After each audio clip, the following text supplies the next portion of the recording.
What made Maltese buses cultural icons? I cannot explain because it's something that I have been experiencing since I was a little boy. A once ubiquitous symbol of ingenuity and engineering, now nearly vanished. You will not go anywhere in the world and you will see a Maltese bus. Restored with love by people with a passion for them. It's the story of Malta.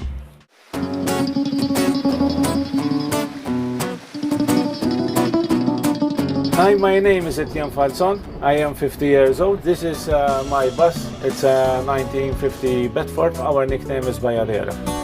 Bajadera is one of the few surviving examples of Malta's unofficial ambassador, the Maltese bus.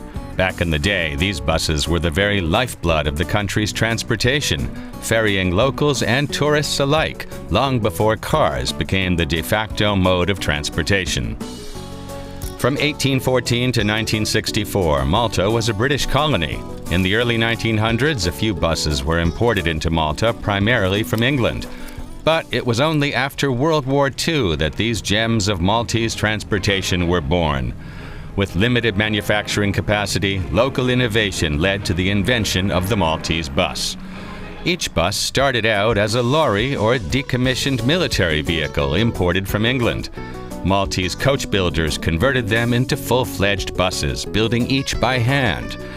Buses were privately owned, often by drivers themselves, and no two looked alike. With cabs of various makes and coaches built to the owner's specifications, each bus had its own unique personality. And till the early 70s, buses were also painted to reflect the route they plied. The olden days, people, they didn't used to recognize numbers, so they painted the bus. Each color of the village it was. Bajadera has been in Etienne's family for generations. He began driving the bus at 19. With drivers themselves usually owning the Maltese buses, they took special pride in their upkeep. A bus that looked nice could mean more passengers. And the driver-owner system meant buses weren't mass-produced. Instead, they were personalities on wheels. I like the noise of the engine. The noise of the engine is it's something that I cannot explain because it's something that I have been experiencing since I was a little boy. With each bus dedicated to a specific route, drivers like Etienne tended to know their passengers quite well.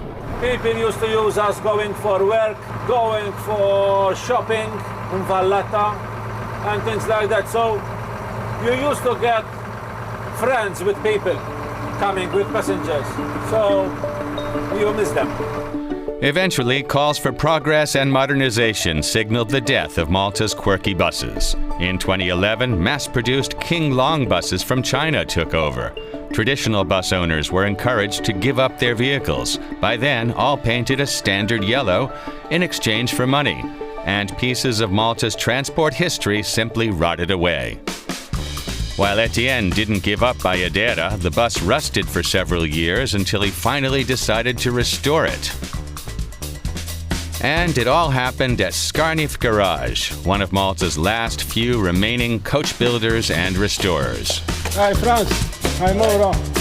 Hi, Matteo. Okay?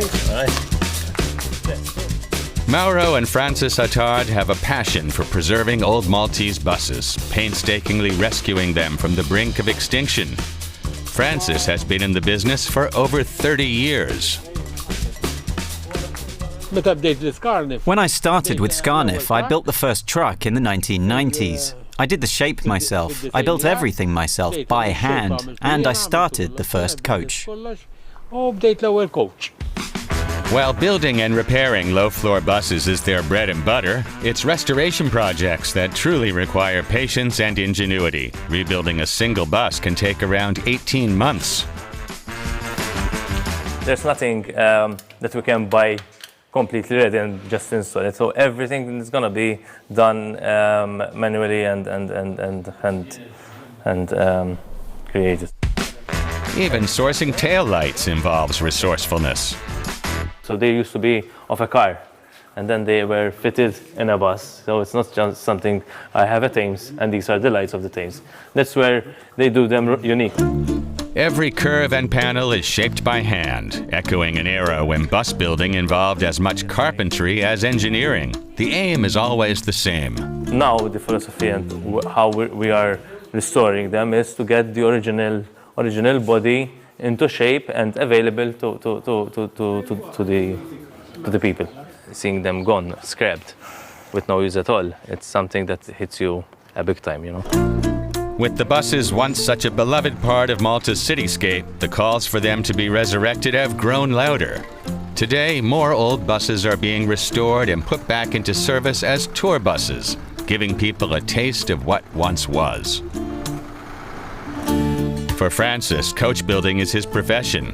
For his son Mauro, it's a hobby driven by passion that he hopes to pass on to the next generation. And for owner-drivers like Etienne, preserving a piece of Malta's heritage is key. I am still happy that I saved this bus, you know, and we are still using it. After all, as Francis says, But it is very good too. It is the story of Malta. Maltese buses, more than just wood, steel, and paint on wheels.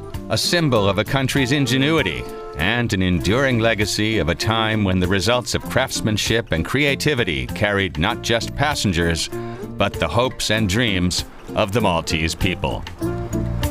Want more stories on global mobility culture? Subscribe to DW Rev.